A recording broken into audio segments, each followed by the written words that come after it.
A racing legend whose numbers tell only part of the story. Michael Schumacher dominated Formula One with 7 world championships and 91 Grand Prix victories, second only to Lewis Hamilton in race wins. His journey from an opportunistic debut with Jordan in 1991 to his final triumph at Shanghai in 2006 redefined excellence in motorsport. At Benetton, he turned an underdog team into champions. At Ferrari, he restored glory to Maranello through sheer determination and unmatched skill. Having achieved everything imaginable in the sport, he stepped away right at its peak, only to return in 2010 with the fledgling Mercedes team for a 3-year stint that added a fitting coda to an incomparable career. For those privileged to witness his era, watching Schumacher race, it was like seeing lightning captured in a fire suit. The Rain King, from humble hearth, didn't just win races, he redefined what was possible on 4 wheels, leaving competitors grasping at shadows and fans breathless in disbelief. From rain-soaked battles to sun-drenched triumphs, from European circuits to Brazilian grandstands, he conquered every challenge thrown his way with surgical precision and raw courage. But fate can be truly ironic. Just months after stepping away from the dangers of the racetrack, life would present him with a battle far more daunting than any Grand Prix. In December 2013, on the slopes of Meribel, began a fight that would test not just the champion, but the man behind the legend.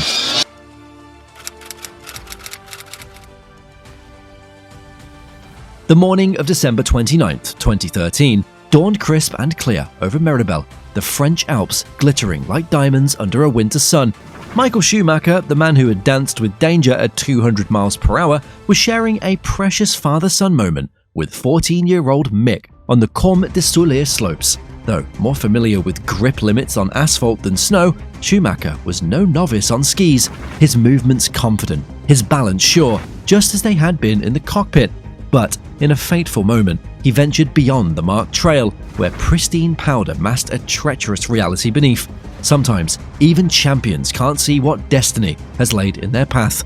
At 11 a.m., he spotted a friend's daughter in distress. Without hesitation, he veered off the marked path, a decision that would echo through time. Just 2 minutes later, 20 meters into untamed terrain, fate laid its trap. At 11:03 a.m., the pristine snow betrayed him. A hidden rock caught his skis, launching one of motorsport's greatest champions into a devastating trajectory. The violent impact sent him airborne before the cruel physics of momentum slammed the right side of his head against another rock. Even his helmet, which had protected him through years of racing, couldn't withstand this brutal collision, shattering on impact as the mountain extracted its terrible toll. At 11:07 a.m., 2 ski patrollers found the fallen champion, still conscious but trapped in a twilight state between awareness and confusion. The man who had once commanded racing machines with supernatural precision now struggled to form coherent sentences, and his movements now disjointed. When the helicopter's rotors cut through the mountain air at 11:15 a.m., every second felt like an eternity. Landing at Moutiers Hospital by 11:53 a.m., medical teams took one look at their patient and knew this was beyond their capabilities.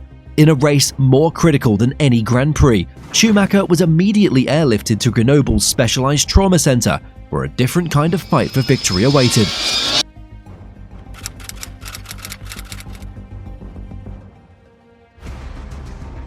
Once landing at Grenoble University Hospital, 12:30 p.m. marked the beginning of Schumacher's most crucial battle.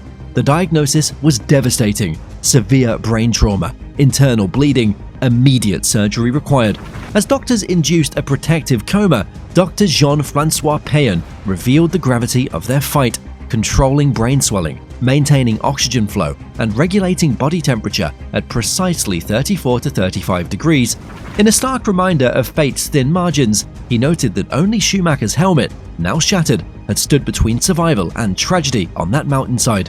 As the world held its breath outside, Grenoble Hospital was under tight security, allowing only trusted visitors like Schumacher's wife, Corinna, daughter Gina Maria, and son Mick, as well as close family friend Jean Tot, neurosurgeon professor Gerard Saillant, who performed a delicate surgery on Michael's brain, penetrated this inner sanctum. Schumacher refused to yield to fate and survived both surgeries, leaving him in a critical condition for weeks. The medical team then gradually lifted him from the induced coma that had protected his brain from its own defensive swelling. After the induced coma, he remained in a natural coma for many weeks and months after. When finally the fog began to lift, a new challenge awaited at Lausanne University Hospital, a rehabilitation battle that would demand every ounce of the determination that had once carried him to 7 world championships. The media soon caught wind of Michael's accident, and millions who had watched him dominate Formula One struggled to process the fate of their hero, while fans who had grown up witnessing his masterful racing victories naturally yearned for information. His wife, Corinna, remained resolute in protecting their family's privacy. Their right to privacy was tested repeatedly. In one particularly egregious case, a journalist even attempted to gain access to Michael by disguising himself as a priest. Throughout it all, Corinna maintained her steadfast shield around her husband and their family, preserving their dignity during their most vulnerable moments. The depths of media intrusion reached disturbing new lows in June when an executive from the air ambulance service that transported Schumacher was caught attempting to sell his medical records to European media outlets for €54,600. The scandal took an even darker turn when the executive, after being detained in Zurich, was found dead in his cell the following morning. The violations of privacy continued into the next year when an unnamed acquaintance with access to Schumacher's residence secretly photographed him and attempted to sell the image to European media for €1.1 million. German prosecutors intervened before the sale could be completed, protecting Schumacher's dignity from yet another breach of trust.